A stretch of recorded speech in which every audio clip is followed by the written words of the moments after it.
Baik, ya Assalamualaikum warahmatullahi wabarakatuh. Selamat sore untuk Anda semua pemirsa dimanapun Anda berada. Senang sekali rasanya saya Gustiada hadir kembali di special talk show pada hari ini. Dan saya tidak sendirian, sudah bersama Bapak Ahmad Jauhar. Ini selaku Wakil Ketua Dewan Pers. Saya akan lebih dalam untuk berkenalan dengan beliau dulu nih. Selamat sore, Assalamualaikum Bapak Jauhar. Waalaikumsalam warahmatullahi wabarakatuh. Bagaimana perjalanan dari rumah mungkin atau dari Perjalanan udah dari kemarin. Dari Saya kemarin udah nyampe sini. sampai di Banda Aceh. Ini Ini ada untuk yang kesekian kalinya saya berkunjung ke Banda Aceh ini. Alhamdulillah, dan ini Alhamdulillah. adalah kali ke Saya nggak tahu, saya saking Seringnya. seringnya. Tuh. Nah, ini dengar-dengar Bapak baru sampai di Banda Aceh. Saya ingin tahu dulu Pak, melihat perkembangan ini di dunia jurnalisme mungkin ataupun di bagian persnya untuk Banda Aceh sendiri, menurut Bapak seperti apa sih Pak perkembangannya? Kalau perkembangan Banda Acehnya, Iya. kotanya, saya terkesan dengan banyaknya kafe atau warung kopi gitu. Sangat mengesankan karena saya sebagai penggemar kopi, penikmat kopi, dan calon pemilik warung kopi nanti Amin. di Jogja nanti. Wah, saya pikir ini akan buka gerai di Banda Aceh nih Pak. Nggak berani diketawain orang Aceh nanti.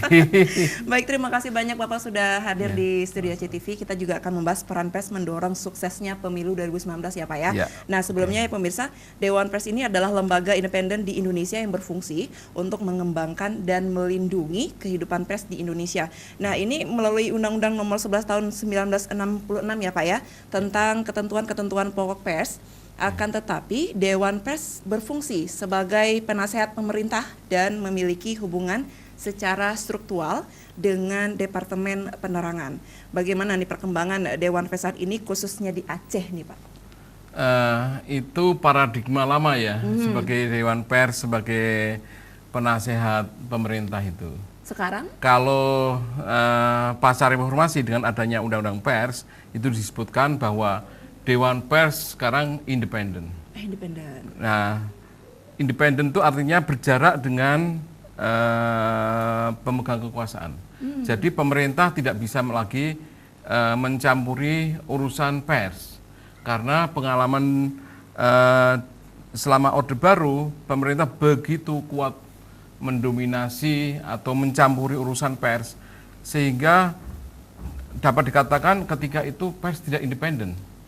Pers bisa diatur-atur, dikontrol oleh pemerintah, sehingga mereka tanggung jawab konten dan sebagainya harus selalu memikirkan kepentingan pemerintah. Ini nanti ditegur oleh pemerintah apa tidak. Jadi Tapi setelah reformasi, Ya. ketika kemudian masyarakat pers kemudian memperoleh kewenangannya, yaitu mereka bisa mengatur diri sendiri, Ya. atau bahasa kerennya self-regulatory system. Jadi urusan pers diurusi oleh masyarakat pers saja, ya, tidak usah diurusin pemerintah. Artinya memang ini sebuah kemajuan untuk dunia pers Ya, sendiri. tentu saja. Karena pers harus selalu mengawal proses demokratisasi. Betul. Nah, itu berarti pers harus bisa mengatur dirinya sendiri. Ada urusan apa-apa biar diselesaikan oleh masyarakat pers itu Dan sendiri. artinya juga Dewan Pers sudah memiliki kebebasannya sendiri ya Pak ya? Ya, Dewan Pers disinilah menjadi semacam wasitnya, menjaga kemerdekaan pers. Pers harus merdeka. Merdeka dalam arti menyampaikan berbagai hal. Demokrasi diwarnai dengan keragaman. Keragaman berpikir, keragaman berbicara, keragaman berpendapat, itu yang dijamin oleh konstitusi kita. Baik. Nah Pak, pada faktanya banyak sekali ini berita hoax ya Pak ya? Ya. Dan ini diakibatkan oleh apa nih Pak? Begini, perkembangan hoax yang terjadi akhir-akhir ini seiring dengan maraknya media sosial. Karena media sosial itu sangat berbeda dengan media arus utama atau media mainstream. Media mainstream yang disebut terakhir itu adalah media yang mengusung jurnalisme. Dibedakan. Kalau media sosial tidak ada. Semua informasi boleh masuk ke situ, semua orang boleh melempar isu, boleh melempar apapun, termasuk informasi yang tidak terverifikasi, informasi yang tidak jelas juntrungannya. Gitu. Tapi kalau yang namanya media pers itu harus memiliki fungsi memilih dan memilah. Memilih informasi untuk masyarakat, apapun kategori masyarakat yang disasar oleh media tersebut.